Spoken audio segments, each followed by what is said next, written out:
بعض اوقات ہم لوگ روزی کمانے کے عمل کو دین سے باہر کوئی عمل سمجھتے ہیں، جبکہ ترمذی میں روایت موجود ہے، حضور نبی رحمت صلی اللہ علیہ وآلہ وسلم نے ارشاد فرمایا التاجر الصدوق الامین مع النبیین والصدیقین والشہداء، سچا تاجر جو امانت دار ہے وہ نبیوں کے ساتھ، صدیقوں کے ساتھ اور شہیدوں کے ساتھ ہوگا، اور جو محنت مزدوری کر کے کماتا ہے الکاسب و حبیب اللہ، جو کسب کرتا ہے، محنت کرتا ہے، مزدوری کرتا ہے، کتنا بڑا اعزاز ہے کہ اللہ کا حبیب قرار پایا۔ تو رزق کمانا یہ ہمارے دین میں عین عبادت ہے۔ اللہ کے محبوب علیہ السلام نے ایک موقع پہ ارشاد فرمایا ما ودع فی امرہ فہی صدقہ، جو کمائی کر کے لا کے تو بیوی کے منہ میں رکھتا ہے، لقمہ ڈالتا ہے، فرمایا وہ بھی صدقہ ہے، اس کا بھی تجھے صدقے کا ثواب نصیب ہوتا ہے۔ سورہ الجمعہ اٹھائیے، وہاں جب جمعۃ المبارک پڑھنے کی تاکید کی گئی اور کہا کاروبار چھوڑ دو، اور پھر فرمایا جب تم جمعۃ المبارک کی نماز ادا کر لو پھر اللہ کے فضل کو ڈھونڈنے نکلو۔ اللہ اکبر، تلاش رزق میں نکل پڑو، یہ اللہ کا فضل ہے۔ وَأَقِیمُوا الصَّلَاةَ، نماز قائم کرو، وَآتُوا الزَّکَاةَ، اور زکوٰۃ ادا کرو، وَأَقْرِضُوا اللَّهَ قَرْضًا حَسَنًا، اور اللہ کو قرض حسنہ دو۔ کیا کرم نوازیوں کے رنگ ہیں، خود دے کے اور خود کہتا ہے کہ مجھے قرض دے دو، اور پھر فرمایا کہ میں اس کو لٹاؤں گا بھی، ایسے نہیں کہ جتنا تم نے دیا میرے دیے سے دیا اور پھر میں تمہیں اس کو لٹا دوں گا، کہا دگنا کر کے لٹاؤں گا۔ اللہ اکبر۔ تو یہ اللہ تعالیٰ جل شانہ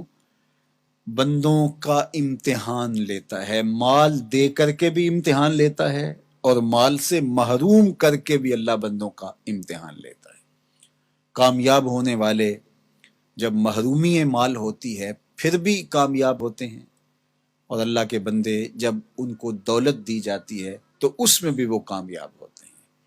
اور جو ناکام لوگ ہوتے ہیں وہ کسی حالت کے اندر بھی خوش نہیں ہوتے۔ تو اللہ کے بندے مال نہیں ہے تو پھر بھی کہتے ہیں مالک میں واہ واہ خوش ہوں جس حال میں رکھا، غربت ہے تو پھر بھی خیر ہی خیر ہے،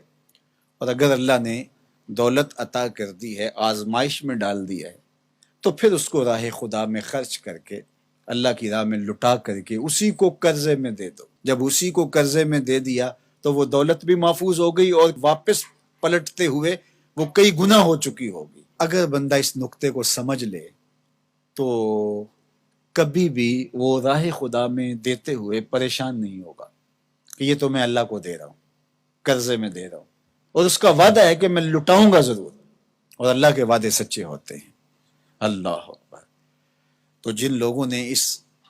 اللہ کے وعدے پر یقین کیا اور پھر اس کی راہ میں بانٹا، وہ کبھی بھی مسکین نہیں ہوئے، کبھی بھی غریب نہیں ہوئے۔ وَمَا تُقَدِّمُوا لِأَنفُسِكُم مِّن خَيْرٍ تَجِدُوهُ عِندَ اللَّهِ،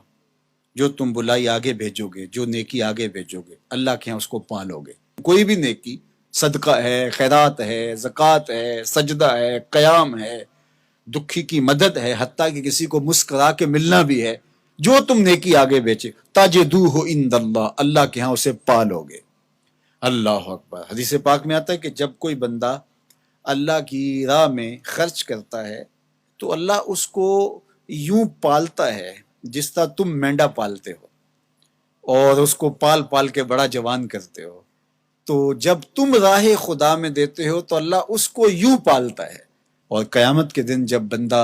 دیکھے گا ان لوگوں کے صلے کو جنہوں نے آگے بھیجا تھا اور اب صلہ پا رہے ہیں، تو وہ بڑا پچھتائے گا، کاش کہ یہ سودا میں نے بھی کیا ہوتا۔